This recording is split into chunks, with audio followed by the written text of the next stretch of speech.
evening. I'm sorry, I'm just a couple of minutes behind and a little frantic. I knew in general where I was going, but parking was a little bit of a mystery, and so I sincerely hope I'm not towed or ticketed in some manner. Can I park on the lawn? Is that legal? But my name is Andy Seeley. I'm the band director at Hebron High School, and I've been there for a while now, 12 years.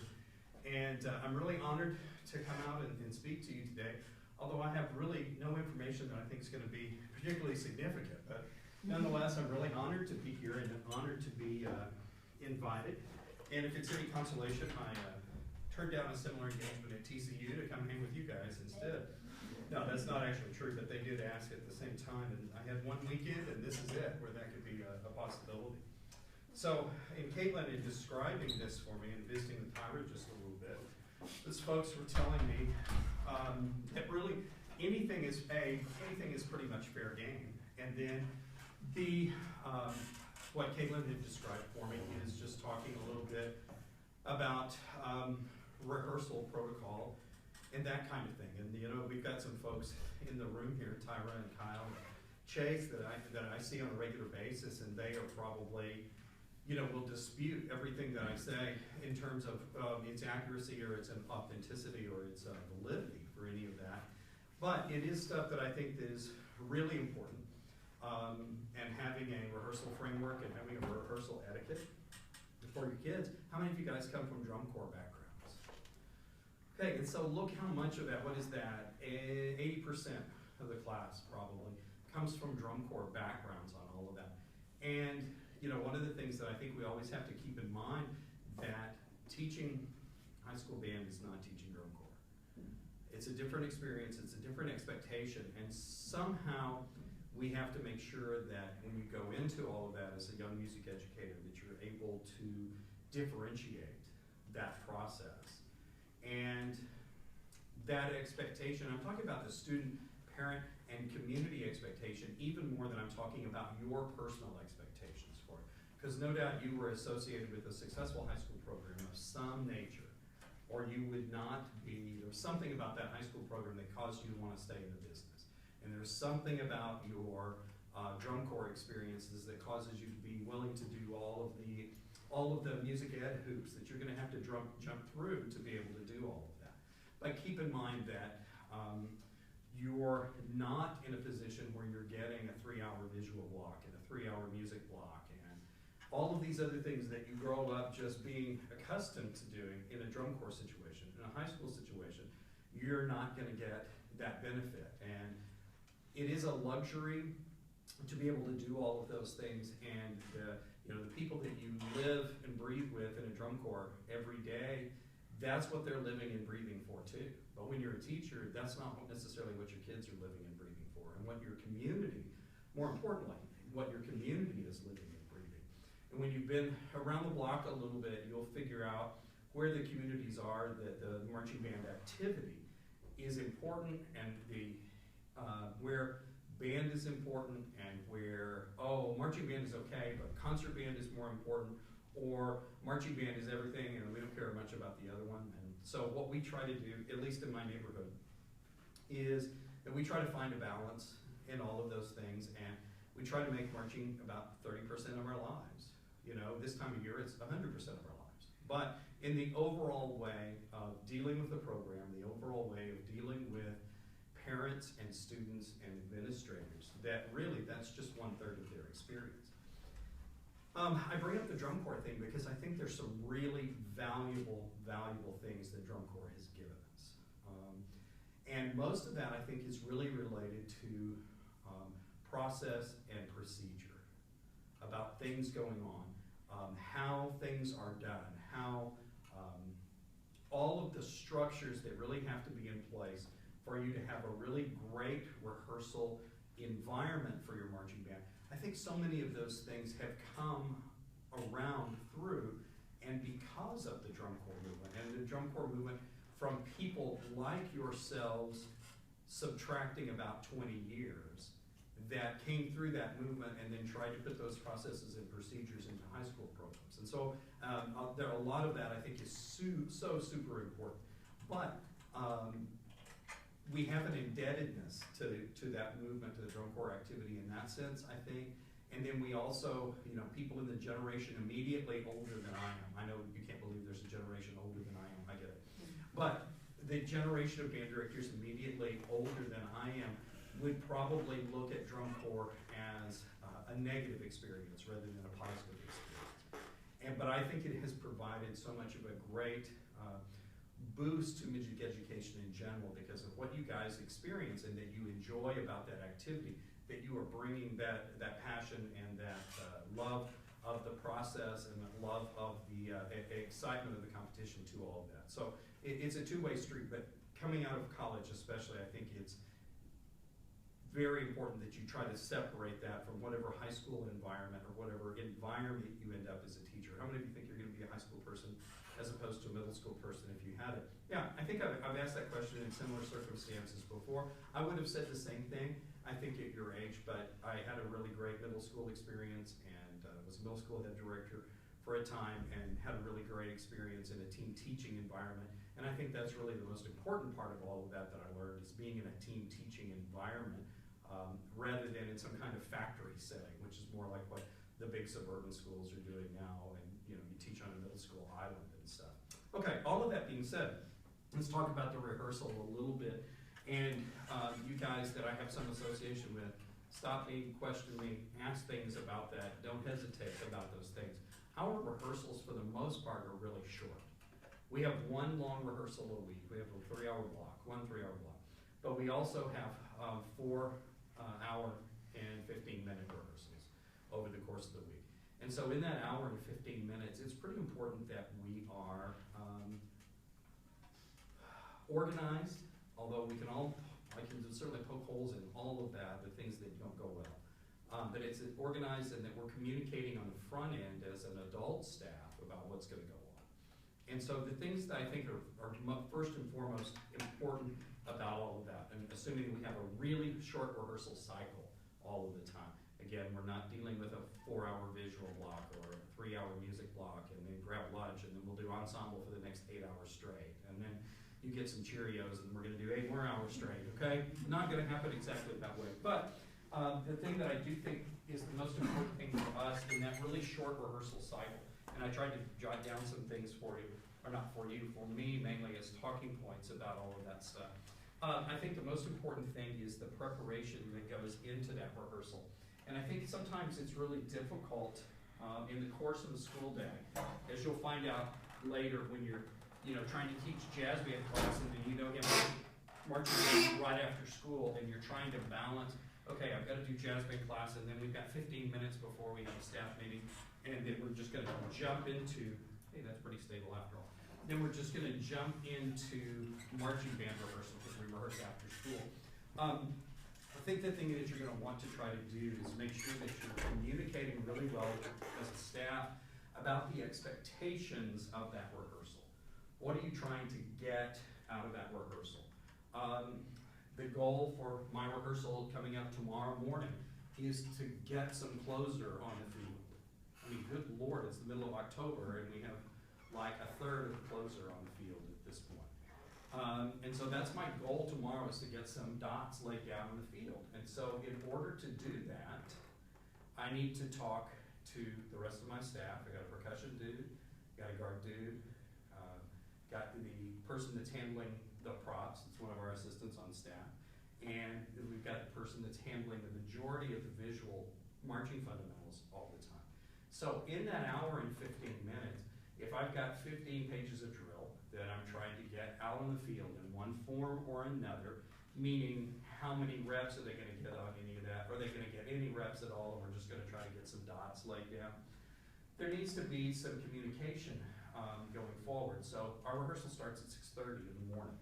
So about 6 o'clock in the morning, or maybe just a couple of minutes beforehand, I'll meet with the guy that's handling most of the fundamentals of all that, which is JP Wilson. And JP and I'll talk about how much time we think we can devote to for the day. And we'll talk about, do we have all the supplies on hand that we need to be able to mark drill? And so for us, marking drill is we put those little goofy sticky dots down. That's a lot better than any of the other methods that we were used to. I don't know what you guys are used to using. in your environments, and those of you guys that are drill teching with really high-end programs somewhere, there's lots of different variations of that, but that's really where we are on that, is we're putting those down. Okay, so do we have enough supplies on hand to be able to survive that rehearsal? How many of those 15 pages that are sitting there am I really reasonably going to be able to get to? We have to talk about, okay, this is where I think we can invest our time, or where we should invest our time from a marching fundamentals standpoint. For us, just so you know, and everybody, there's 10,000 different ways to skin a cat. This is what we're going to do every day of rehearsal. We're going to do some form of organized unison marching fundamentals as a group. It's rare that we don't do that for any reason. Even if it's only 5 minutes, usually it would never be more than 10 minutes in that rehearsal block. And that's not really very much time. So we really need to focus on what we're really trying to get done, really what we think the deficiencies are of what we're doing. So we've watched a little film from yesterday at UIL, we watched a little film from previously, and so we're looking at that going, yeah, this still sucks. We're still not able to do this. Look at this backwards march here. This is really a problem with this traverse. So how can we figure out a different way to approach this in fundamentals? So JP and I'll visit about that a little bit, and how much time can we invest. Occasionally we get to spend a moment with the drill techs. We'll get to spend just a second to tell them, okay, this is what we want to be able to do. This is what I really want you to focus on, and Chase, I need you to be married to the tuba section for the rest of the year. Done, okay, whatever. That's the way that it usually ends up. And we don't see most folks till right at 6:30 when rehearsal starts, and we're all trying to get down to the field in various ways. With all the various baggage that we've got to carry, and by baggage I mean what our rehearsal responsibilities are. So I'll know going into that meeting with JP what I want to do from a music standpoint, from a fundamental standpoint. We're always going to do this too. We're always going to do some form of playing fundamentals outside in a concert arc situation. And for us, again, not everybody does it this way, but for us, those are the exact fundamentals that we'd be doing inside at any given moment. We're not going to ask them to do anything outside that we're not really asking them to do inside. The only thing different is the volume levels, but almost everybody that would stand in front of you is going to say that, but when you listen to their groups, is that really what they're doing? And I think sometimes, and again, this is a negative diss at the drum corps environment sometimes, you know, you are exposed all the time in the season to corps that are paying a lot of attention to the way they sound, and it's corps that are not paying attention to a lot of the way they sound. Or they're generating all of their effect through raw, brute, I'm gonna nail your head to the back of the bleachers, or they're gonna get their effect through other means on that. And so kids, when they see those drum corps, they think that's the way everything's supposed to sound and look. From our standpoint on the home front, we're really trying to do the same identical concepts inside as we are outside, or outside as we are inside, I should say that in reverse. And that's not an uncommon approach at all, but that's not necessarily what you hear in real life with groups. When you go sit in the stadium and you're listening to what they're doing, you know, if those people were sitting down, that would never sound like that. That director would never allow that to sound. Or, what do you mean, people are using woodwinds? They still have those instruments, you know? Sometimes that becomes a little bit archaic too, and I think high schools are increasingly more active about that kind of thing. So anyway, I know what I'm gonna do. I'm gonna talk to JP, I'm gonna talk to the drum guy. You gotta talk to your drum guy. You may be the drum guy. Okay, you go teach in a smaller school situation than some of these big suburban places, you're the drum guy all of a sudden. Go, wait, I play saxophone. That's great, here's your drumsticks, let's go. Okay, you gotta learn how to tune these bass drums in minor thirds, you gotta know how to set up all this stuff. Oh my gosh, I have to be responsible for electronics? Well, what is electronics in a 2A high school? As opposed to electronics in a drum corps, or electronics in a 5A high, or 6A. Oh my gosh, it's a whole different environment. But that's the environment you guys are really gonna go into. You may be the drum guy, you may be the guard guy. So I gotta communicate with my drum guy, we gotta move, what time is the pit coming out? Is the pit coming out at all? I mean, we rehearse at 6:30 in the morning. I try to insulate the neighborhood a little bit to what's going on, but it's really hard. Because there's nowhere I can put that battery that it can't be heard at 6:30 in the morning. By 7:30, there's enough traffic noise, you don't particularly notice the battery. But, you know, there's a retirement home right next to the school, and that really doesn't go over well when that battery is warming up right there by the retirement home. And you think, that's not right there by the retirement home. Yeah, but there's nothing between the retirement home and the drum line, you know, except an old railroad track and things like that. So the neighborhood keeps encroaching on us, but we have to communicate with the drum line. And then you're going, okay, we're gonna try to knock out this X amount of drill. Does the battery move during that drill?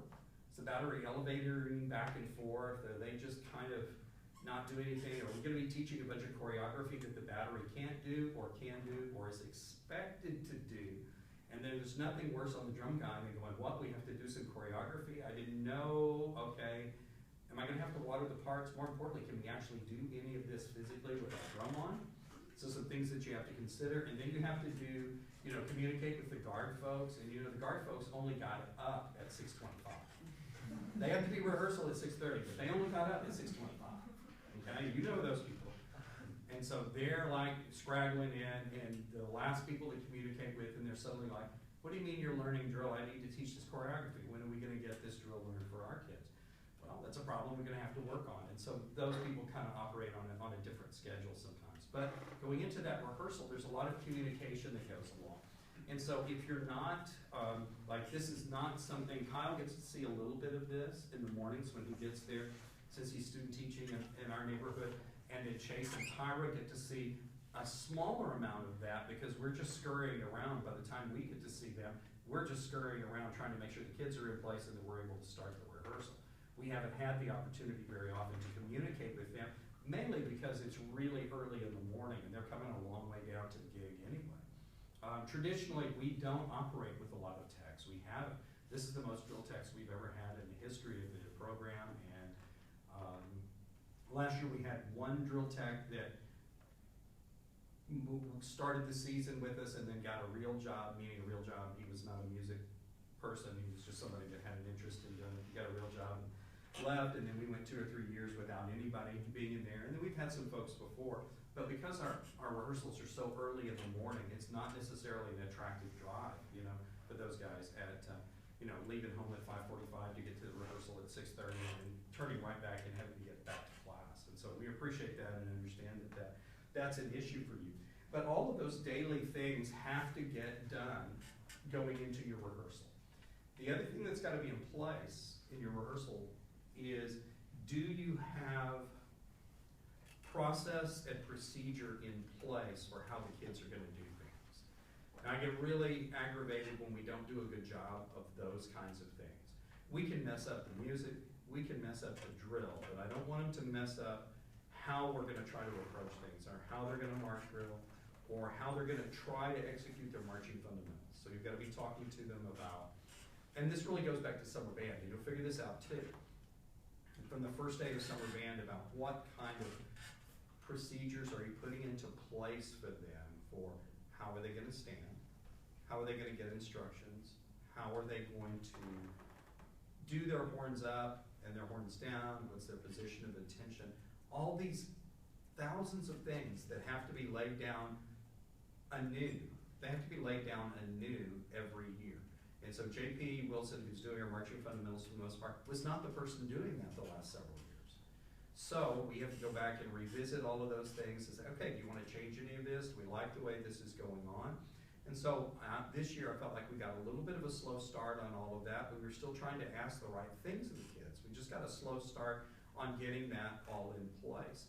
And so we're constantly trying to go back and reinforce all of these things and talk about this is how we want this to look, or how we want this to sound in a procedural sense before we even go forward. So as a young director, you're going to step into probably an environment that's already established like that.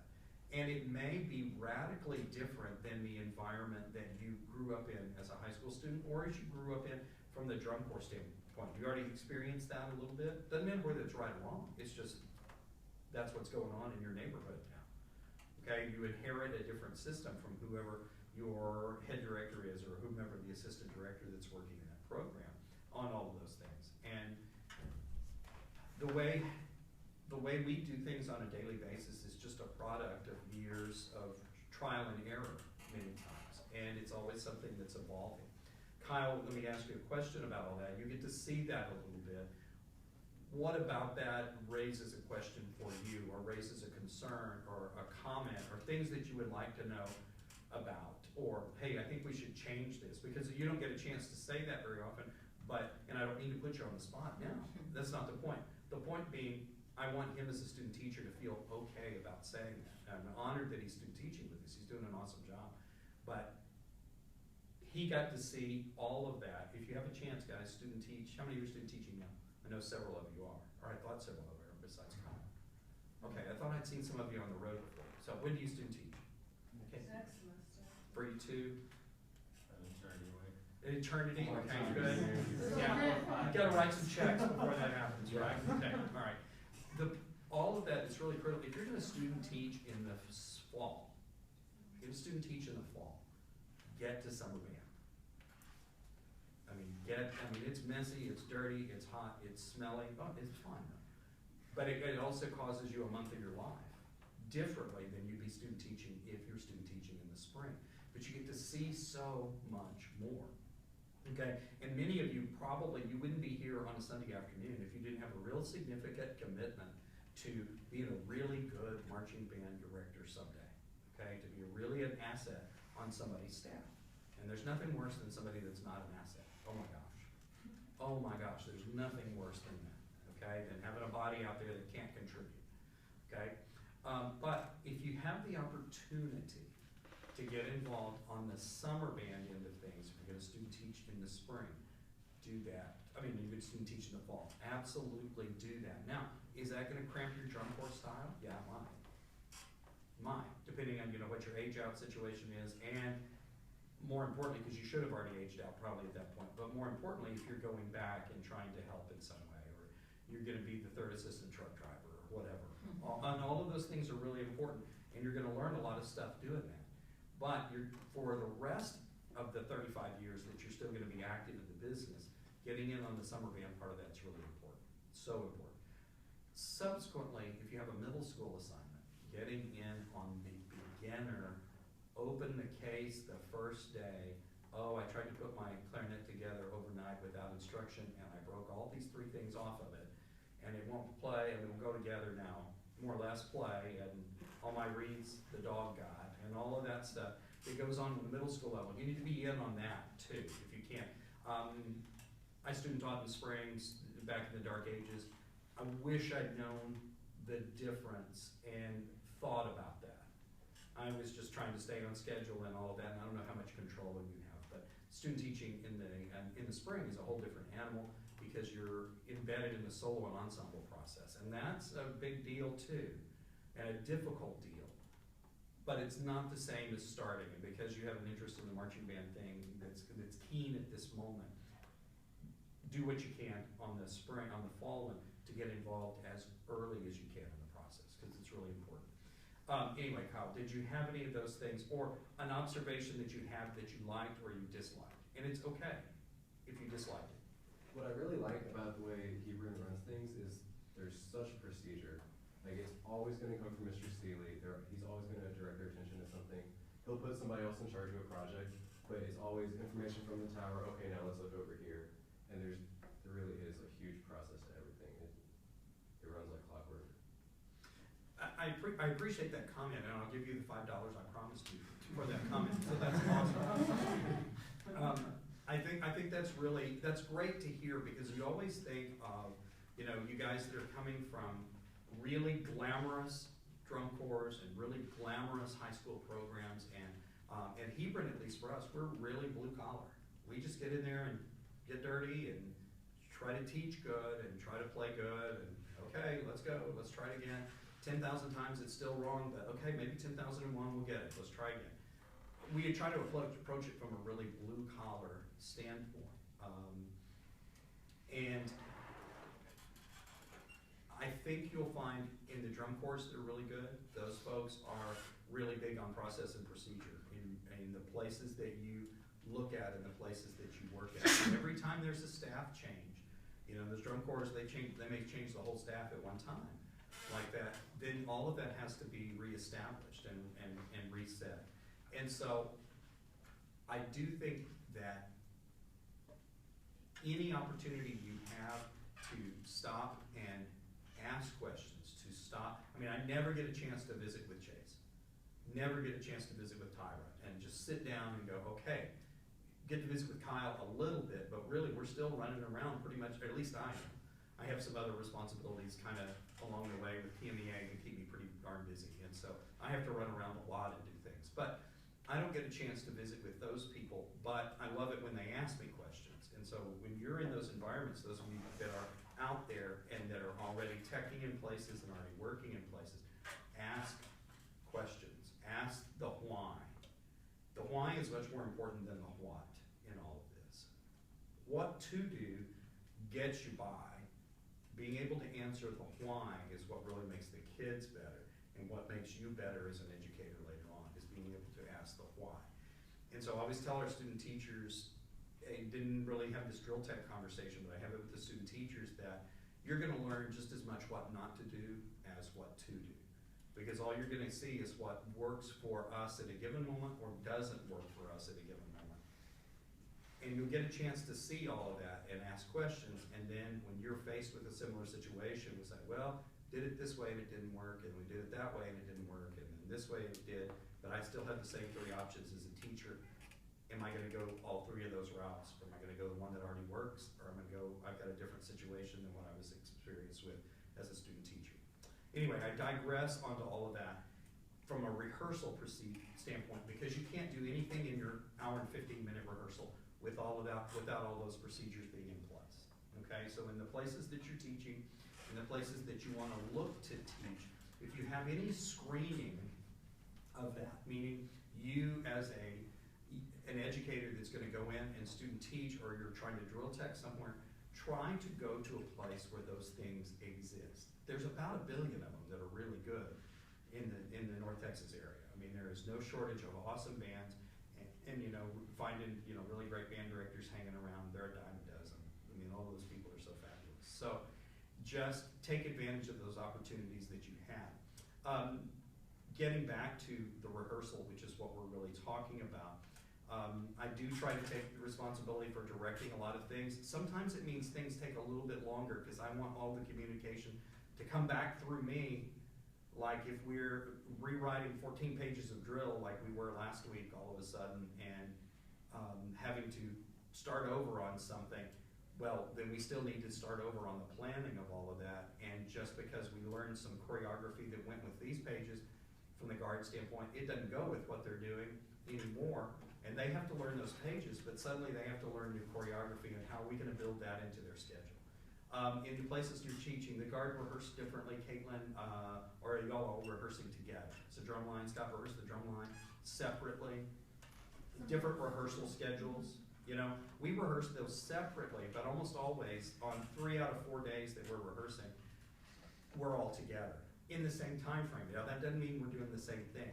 Which brings me to the other thing that you have to balance here is facilities. This is really important from a guard standpoint, especially. Drums can do a lot of things in a lot of places, but the guard needs some facilities to do all of this. And what you're going to find when you get out in the real world is there's a lot of competition for space at your school. A lot of competition for gymnasium space. That's the best space to be doing all that choreography that the guards got to do or whatever, but the cheerleaders are in there, the drill team is in there.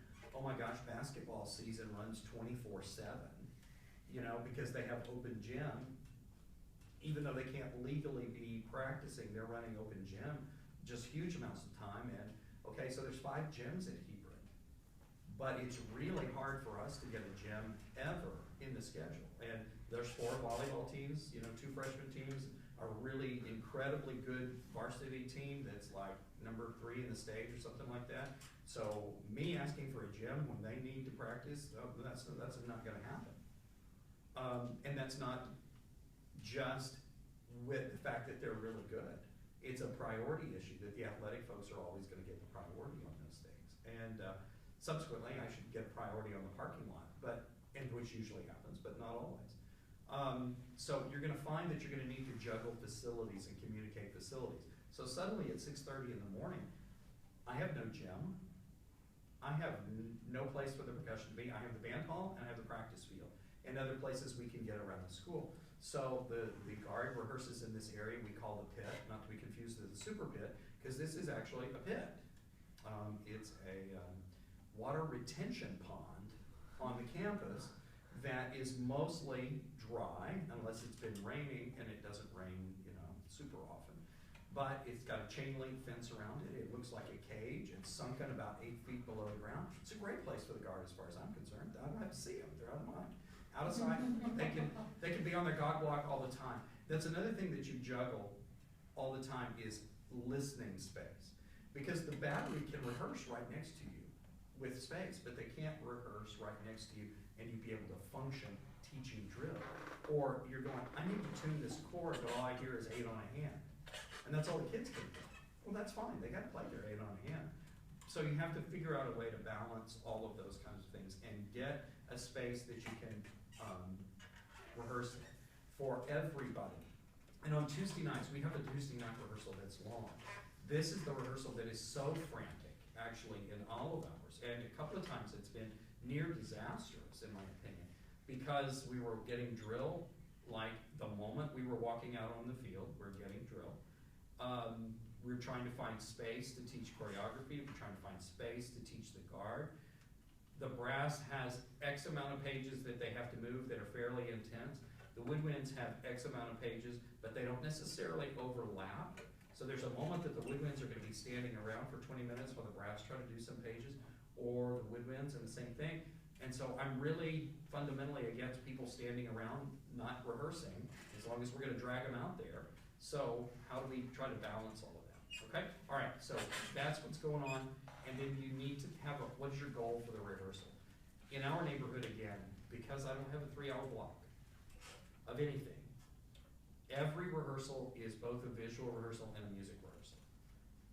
And that's what we do. When we stop and address music things, we'll stop and, cast a section out of rehearsal to go address a musical thing while the drill goes on without them, just so they have a moment to get some adult in front of them, some tuner in front of them, somebody with a God block in front of them to help with pulse, and somebody to be addressing that. I think one of the things that we've done well over the years, although I don't think we're doing it as well now, or we haven't done it as well this year, we haven't been near efficient, is use our staff really well. Use the people that were there. Every second somebody's getting used and they're all doing something different.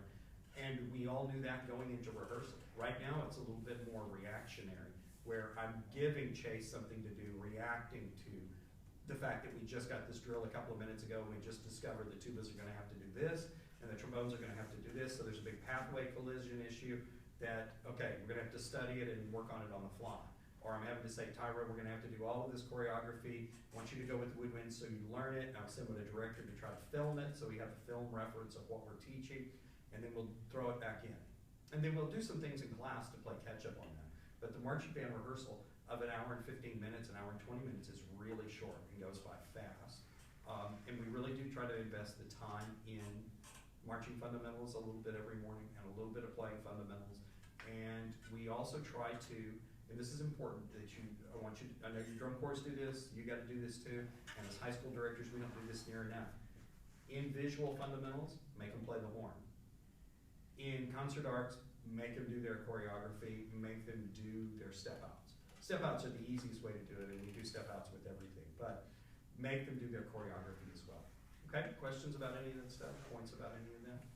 You guys are very calm. Sir, what's your name? Ben. Ben, nice to meet you, Ben.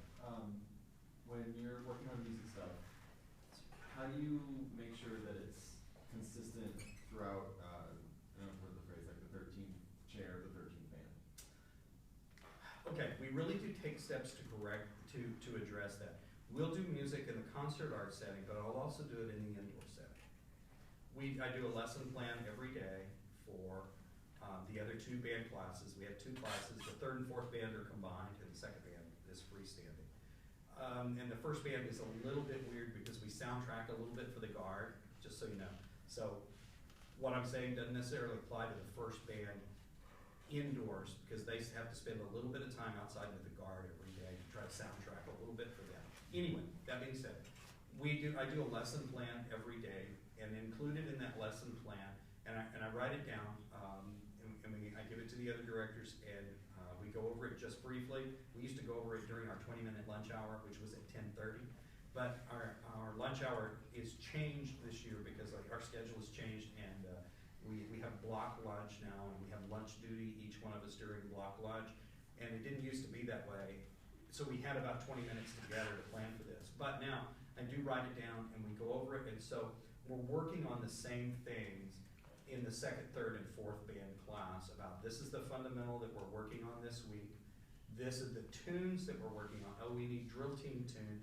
These are the isolated spots. I can't do the whole show, so we pick and choose our battles about, okay, I really want to deal with the chord structure that the low brass are playing from measure da-da-da-da-da-da. That's what we're going to work on. It may take us 2 or 3 days to get through that, but that's fine. And we just talk to one another at the end and go, okay, so how do we do with that? Well, I did okay with this, but we can't play this drill team tune. We're going to have to go back and do this. And so, also for what it's worth and all this, guys, I think anything that you play, by the way, anything that you play, whether it's a stand tune or it's a tune for the drill team, that stuff needs to sound good. And the drill team needs to know that you care about what they're doing and you care about the tune that you're doing for them. Even though I don't necessarily care about playing moves like Jagger or whatever that tune was, and I think, God, that tune sucks. That's still my responsibility to perform with that drill team and to provide support for them. So I need to work on that. But that, to answer your question, that's how we try to ensure all of that. Now, can the 13th chair and the 13th band play that the same way the first chair can? No, but they can play it with the same sound concepts. Do we have to go back in water parts? Sometimes we go back in water parts. There's probably lots of woodwind watering that's going to happen over the next couple of weeks because there's some grade 6 all-state excerpt woodwind licks on the field out there for our kids. They're really tough, and there's some kids in the 3rd and 4th band that are not going to get there that actually do have a marching spot. And so we're going to have to water that part, in the UIL sense, or when the judges aren't up on down the field with you, you can camouflage that. But you get some judge roaming around on the field, and some sax players going by, and it's totally silent. You're going to say something about that from an individual music standpoint. And a couple of kids, they always tell us when we're judging those things to be aware that sometimes that kid's just in that spot in an emergency or something like that. But if you see 2 or 3 of those, then you should probably comment on that kind of thing. But that's how we try to address it, is be teaching the same things.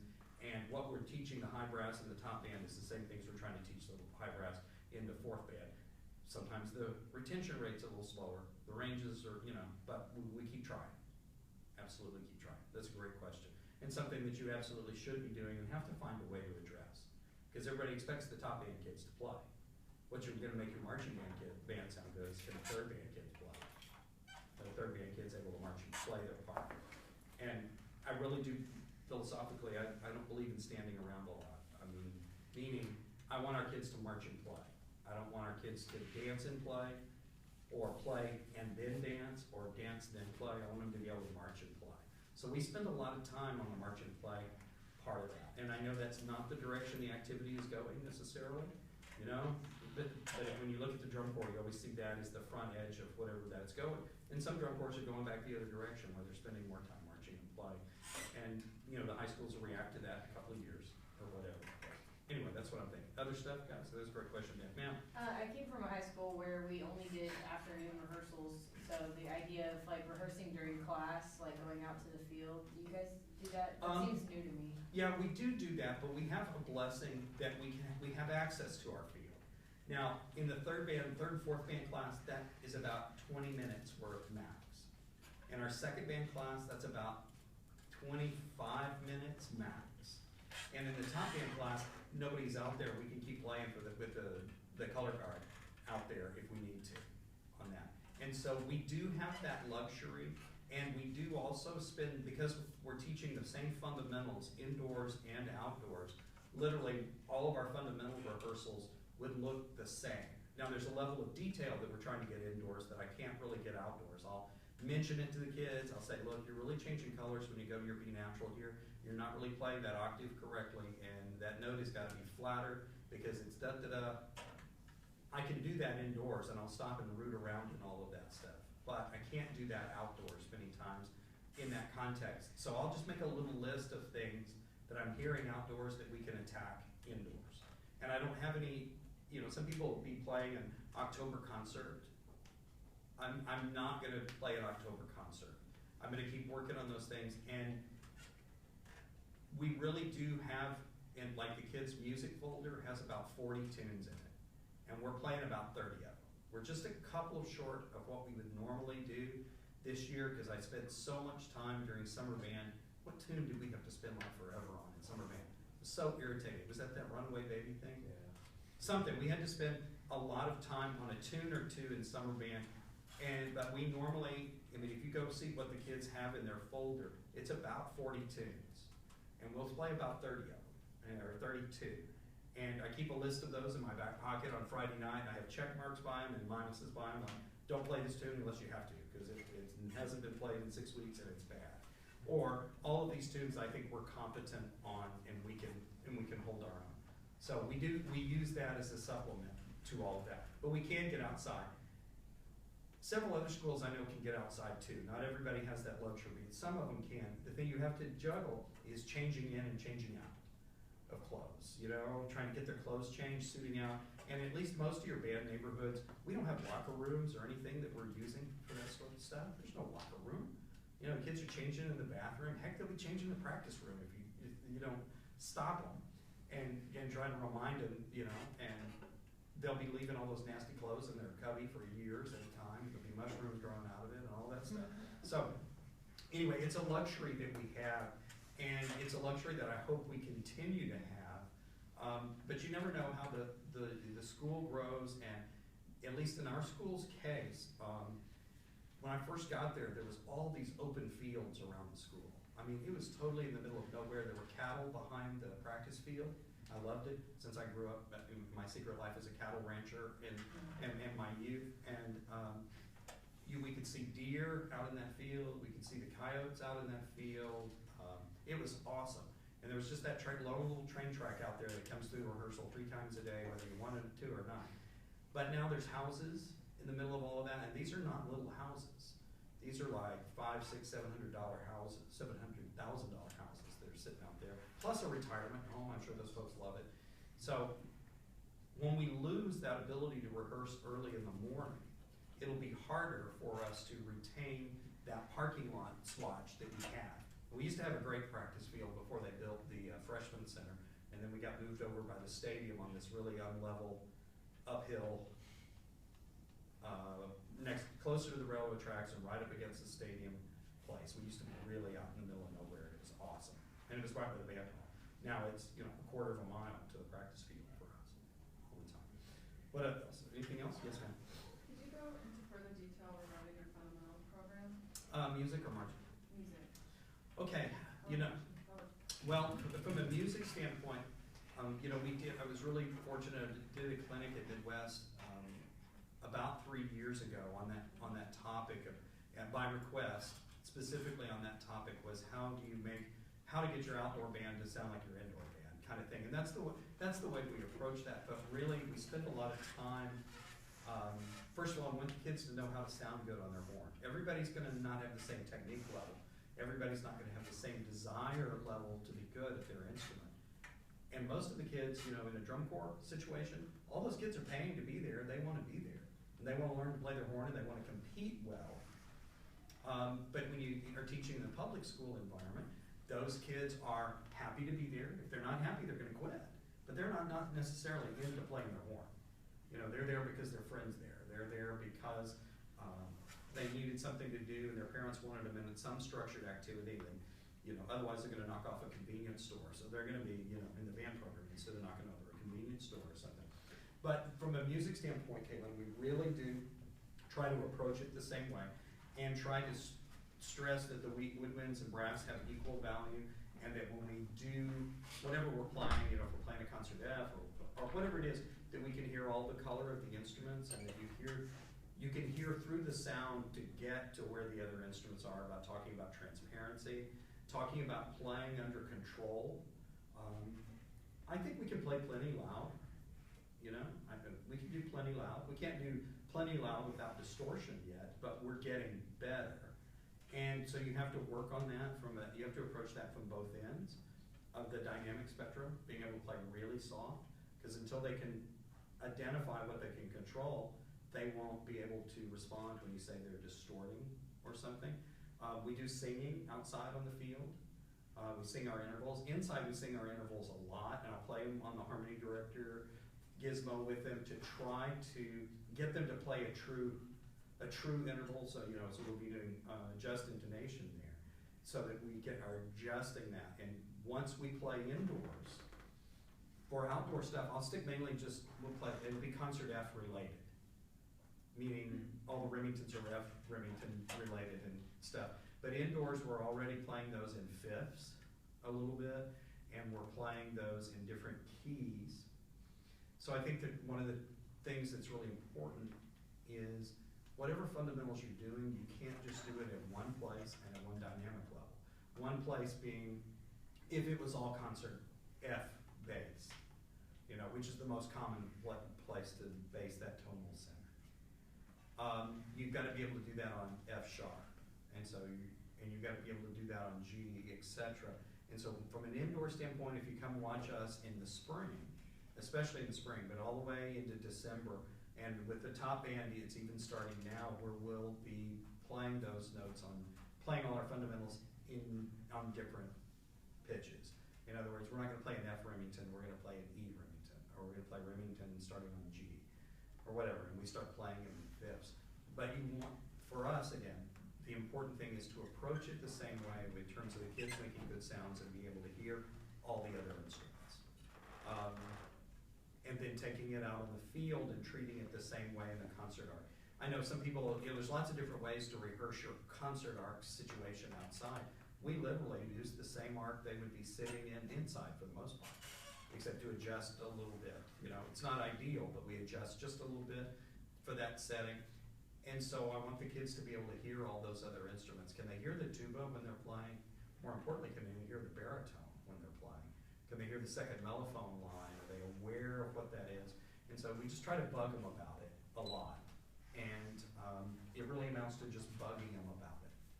I'm not really getting to all the details that you may want on that, but I think singing is really important to get them to sing a little bit. I know this is a controversial topic in the brass world, but I believe in buzzing.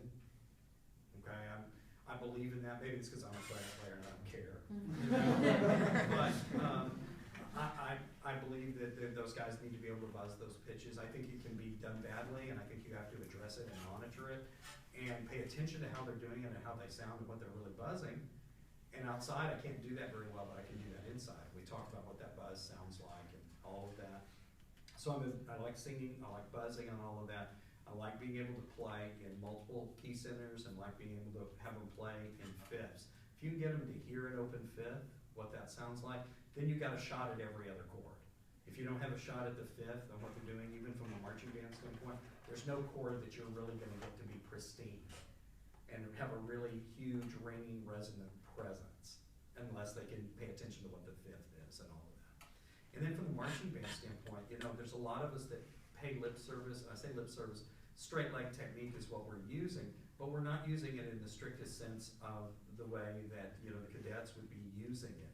I don't think, and then we're relaxing that back leg a little bit earlier than the old style straight leg set that we would have been doing. But I think that's a constant battle that you're working on all the time.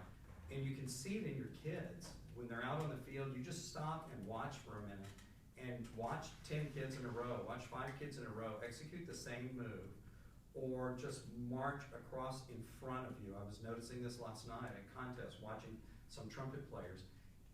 And I was thinking, good, I don't know what that kid's doing, okay, and oh my gosh, as those 5 kids came all the way across there. And those are all 5 kids that are good players, they have good intellects, they try really hard out there, but their vision of that performance, of executing that fundamental, is all really different. And so that's a red light that, man, we gotta go back and keep doing that. None of these fundamentals, you guys, and you already know this as a player, but it's much harder as a teacher to believe it. They never get where you want them to be.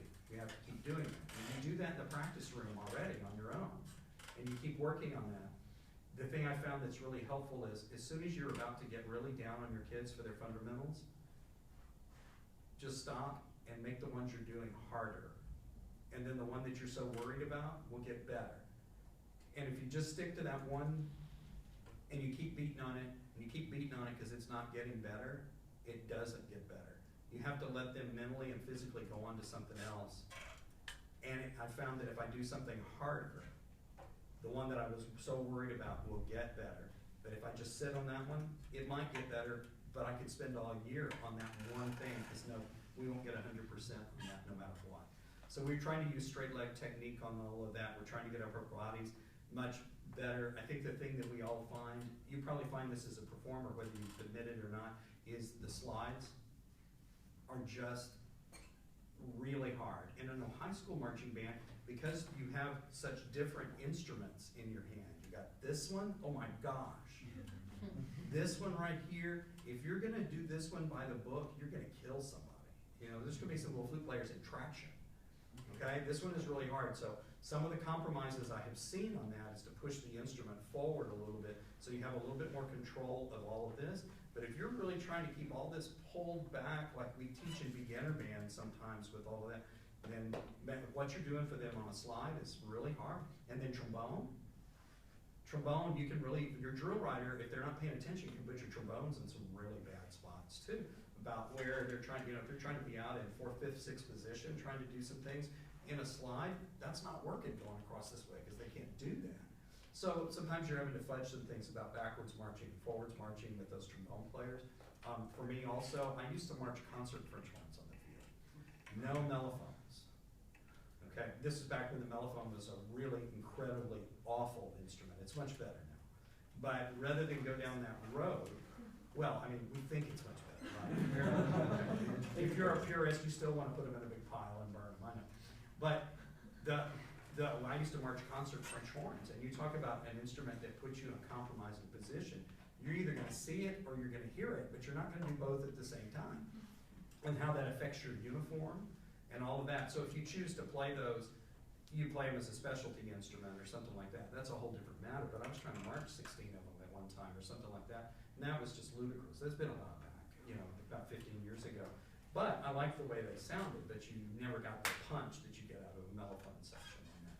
So you're gonna fight the battle, and I'd say the most important thing being able to do with the fundamental part is starting and stopping. Can they initiate motion together, and can they cease motion together? Because until those two things can happen, it doesn't really matter what the rest of that looks like. And then you just try to get them to be true to whatever the technique that you define is. And coming from the drum corps world, you know, there's lots of different definitions of what that technique is gonna be. You know, are you gonna march like the Cavaliers back in the day? Are you gonna march like the Blue Knights back not too long ago when that was such a stylized motion that they were doing? Are you gonna do true straight leg like the cadets are doing at one time? Or are you gonna do any of the other variations in between? And then how much of your life is gonna be spent actually doing marching technique as opposed to, oh, but we need exactly as much dance technique as we need marching technique. And certainly some of the drum, you know, if you're gonna be a blue devil, you've gotta have that skill. I mean, you're gonna go raid the dance studio before you're gonna go raid the practice room to find that blue devil kid, in a way, you know, in a way. But their playing responsibilities are enormous, and their players have gotten so much stronger over time along with that physical movement, you know? When they were only depending on California players, that was a completely different core. But they were still winning, but that was a reflection of where the rest of the universe was. And as everybody got better, they evolved in really great ways, and your program has to evolve too.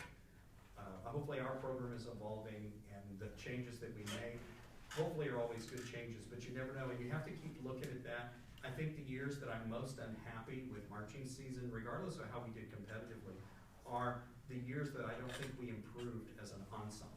That we're not better coming out of that marching season as an ensemble because of what we did. Either what we bit off, the program we played, or how we learned in the process, and I think that's always really hard. Okay, you sorted some answers to your questions, but God, the fundamentals thing is a really complicated mess, but it's important. Anything else? Tyra, ma'am? What I've noticed with your student leadership is that they're very self-sufficient. And for an example, whenever the directors can't get in rehearsal in time, the students have already started sectionals within their sections. And drum majors have already started working on fundamentals with the with the band. So I'm wondering, what is it that you do to make your students that self-sufficient? We try to make that part of their expectation going into it. And just like the training of your fundamentals never ends, the training and the time you spend with your student leaders never ends. Our expectation for them is that they are taking the initiative, that they are the default teacher, the default instructor, the default role model when something else is broken down that's causing us not to be able to start on time, or that we're giving them a specific assignment. For instance, I'll give them a standing assignment that looks kind of like this, that in the mornings, rather than just standing around eating your donut or whatever you're doing, then I want you to play these things with your folks really slowly. Just do this, or get them to work on this by themselves. Or I want you to take this person and this person, and I want you to see if you can get them to breathe, play, and not miss that first attack. Just work on that. So we give them some assignments, and I try to meet with them, meet with this small group of student officers once a week, and the student officer team, student leadership team once a week, to try to talk to them about those things. We try to give them some responsibilities. This year during summer band is the year that we have done the least of this.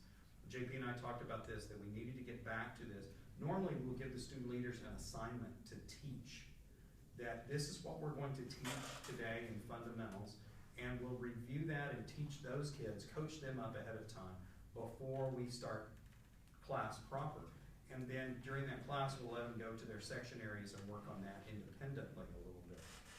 They really do like that a lot. We did less of that this year than we have ever done, which was a product of actually having more staff help during the summer than we had ever had. So we had the student teachers present, we had a couple of drill techs present, like the whole time during the summer band process, which was really exciting to us, but it also caused us to keep our student leaders on a shorter leash than we would ordinarily give them, because we normally meet with them out ahead of rehearsal, and we do this in the spring too, when we're teaching freshmen only, that we try to meet them and get them organized before we send them, before we break up into small groups and let them teach. So I think that's a really good thing about our program and a good thing about our kids. And we really do spend time with them trying to invest that training and invest that, this is what the expectation is when we're hiring them, when they're screening them. Because it takes about 6 or 7 weeks for us to really get who those kids are. Their screening process is kind of long and kind of, sometimes they say stressful. I think I make them stress a little bit about that. But anyway, that's what's going on. Did that answer your question, Tyra, a little bit? Ben, you had something else? Yeah, just balancing all region. That's a trick. That's a trick. All region is an individual sport. We try to balance that by spending at least 1 day a week in master class working on that. I give the kids chair tests on that pretty frequently in the top band. I started off once a week and then I got a little bit behind, and so I'm trying to, last week we only had a couple of sections that got a test on that, but we try to break it into small groups, not small groups, small bits. Like there's 3 different cuts of each etude. They're responsible for coming to me to play that cut. Well, not me, to a director that they are assigned. Sometimes we'll assign a student teacher, like having Kyle. Kyle's a very competent tuba player, and you'll get him the opportunity and say, hey, I want all the tuba players in the 3rd and 4th band, you're gonna play for Mr. A. And so they have a little assignment sheet that they have to complete. Sometimes they get a little bit behind on it, but at least the top band kids have been keeping more on top of their life than usual. You know, we do have kids taking private lessons. We have a lot of kids taking private lessons, fortunately for us, and we do have that support level. We do offer some ability grouped master classes for those kids. And so I used to do sectionals pretty regularly on that, but it got to be where marching band season is so intensive, I don't want to go back and ask those kids for another afternoon or another morning to do their sectional per se, just on their all region music. The temptation might be for me to, you know, rehearse measures 100 through 110 of the closer or whatever, because mellophone, you still can't play that. Put that French horn down, get that mellophone out. That might be a temptation for me, but We do try to get those kids to play that music for us frequently. Not too distant future, they'll be playing it in class besides just their chair test. I'll just have all their names in a fishbowl, I'll just draw it out, and you have to play.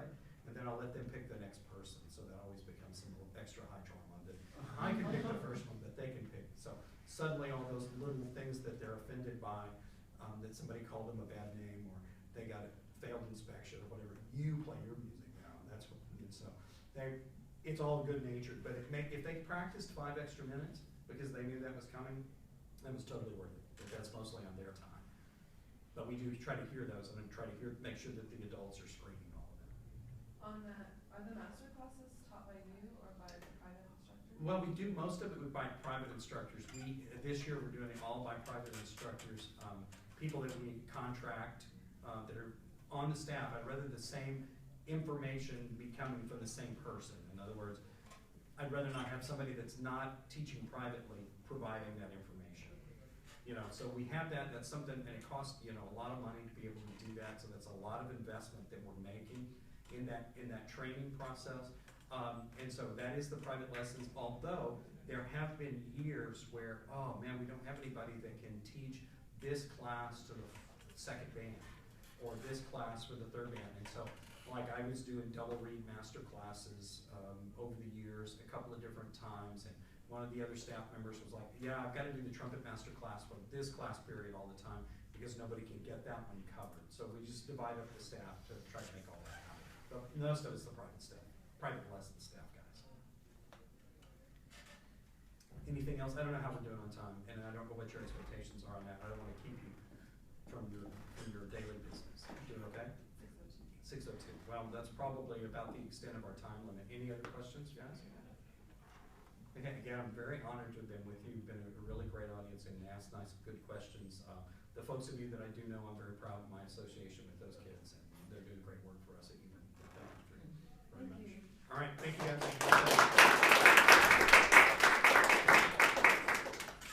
Thank you so much for coming. You're welcome. Thank you all for being here. It looks like Mr. Steele might be the last presenter of this semester, just because of the way other band directors and things schedules have worked out and who I've talked to. However, we still do have a couple more meetings coming up regarding logistical information. So